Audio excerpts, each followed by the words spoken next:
Welcome to the third episode in this series of videos that describes the challenges to get to the start line of the Cape Epic mountain bike stage race and the Cape Town cycle tour.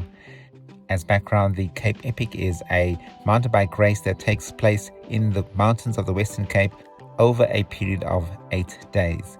The Cape Town cycle tour is a road race of 109 kilometers along the beautiful peninsula just south of Cape Town. In this video, I'm going to give you 5 reasons as to why you should stay in the city bowl of Cape Town if you intend to take part in the Cape Town cycle tour. Now, the city of Cape Town has a population of about 5 million people and is the oldest and second largest city in South Africa. It extends over an area of approximately 400 kilometers. However, the heart of the city is undoubtedly the city bowl, which sits at the foot of Table Mountain. Now, the first reason that I would give for you to stay in the city bowl prior to the start of the Cape Town cycle tour is that there are many road closures that may make getting to the start line quite a challenge for you as either an out-of-town or an international participant. The Cape Town cycle tour starts and ends in the city bowl and loops around Table Mountain and its tail, the tail of which extends all the way down to the tip of the Cape Peninsula. Many of the highways that lead into the city bowl will be closed for the duration of the race, which is most of the day, to accommodate the Cape Town cycle tour. So unless you've got some kind of local knowledge as to how to circumvent all these road closures, I'm going to advise you to try to stay in the city bowl. The second reason is that you're going to have to make a trip into the city for race registration in any case. Registration takes place at the Cape Town Stadium, which was built for the 2010 FIFA World Cup and is both the start of the race registration as well as the official endpoint of the Cape Town cycle tour. Registration opens 3 days prior to the start of the race and is hosted at the stadium. At registration, you're going to be required to produce proof of vaccination as well as or a negative COVID-19 antigen test. At race registration, you will be able to collect your timing chip. Check my number here. So this thing. Scan it over. Are you going to order it? That's right.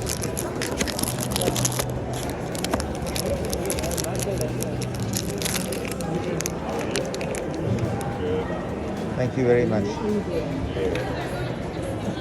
Timing chip. This is the timing chip that I have to make sure gets connected onto the bike, So race take us that way. And this must go in this way.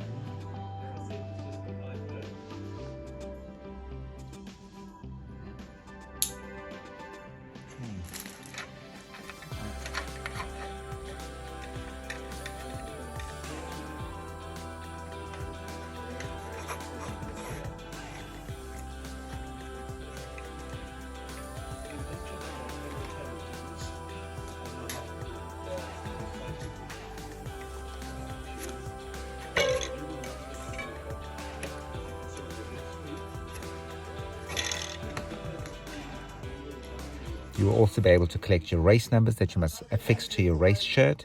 You'll also be able to pick up race stickers that you need to apply to your bicycle handlebars and helmet.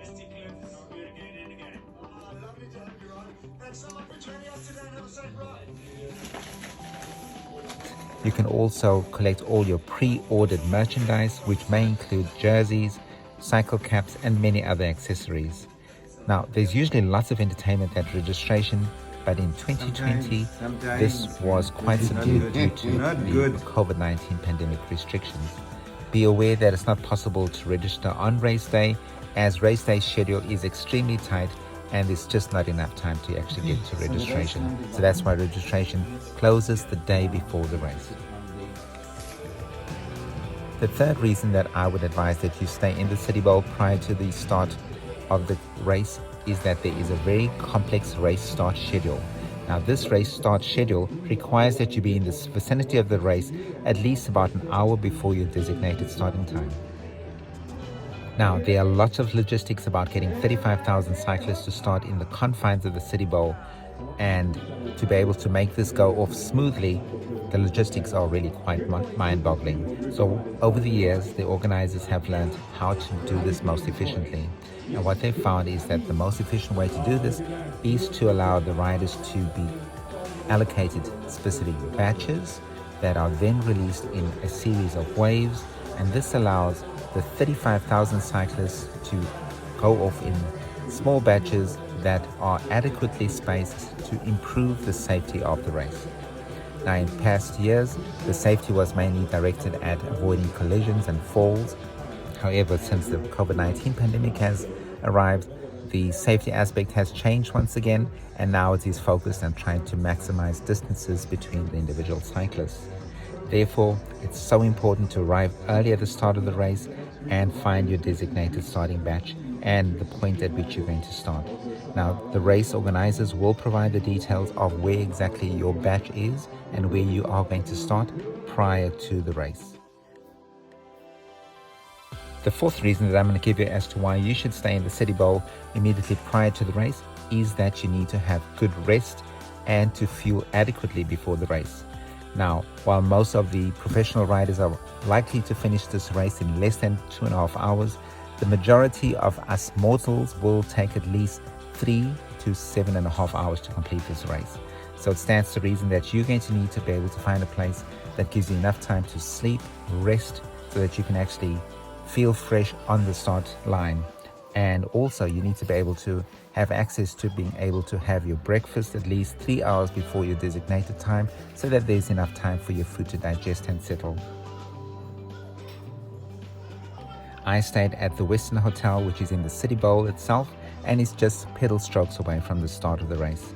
The kitchen opened at 3 a.m., which was early enough to accommodate the professional riders who had a race start at 6 a.m., whereas they normally would only open up the breakfast dining room at 7 a.m. Now, the Western is of course a magnet for lots of celebrities, and I was really fortunate to run into a few. Listen, we've got some amazing guests coming up, of course, as part of the Super Saturday show. Of course, joined in fact in position next to me, the Premier of the Western Cape, Ali Mini. I'm currently sitting in a hotel in Cape Town. I just spotted somebody there in the background, and that is Nick Lamini. So I'm going to go up to him and actually just talk to him and see if I can get his autograph. Hey guys, I hope you're well. I just wanted to send a special shout out to HPL. That's right, yeah. HPL. I hope you guys are enjoying your riding, and yeah, take care. Yeah, also a special shout out to Jermaine. Oh, and I'm with Nick Lamini from Quebec Assos, and oh man, I'm just so thrilled to actually meet you, man. Yeah, thank you so much. Are you riding tomorrow's August? I am, yeah. Oh man, tomorrow. Listen, I wish you all the very best, and thanks for being so friendly, man. No, thank you, thanks. You have a lovely day. You too, man.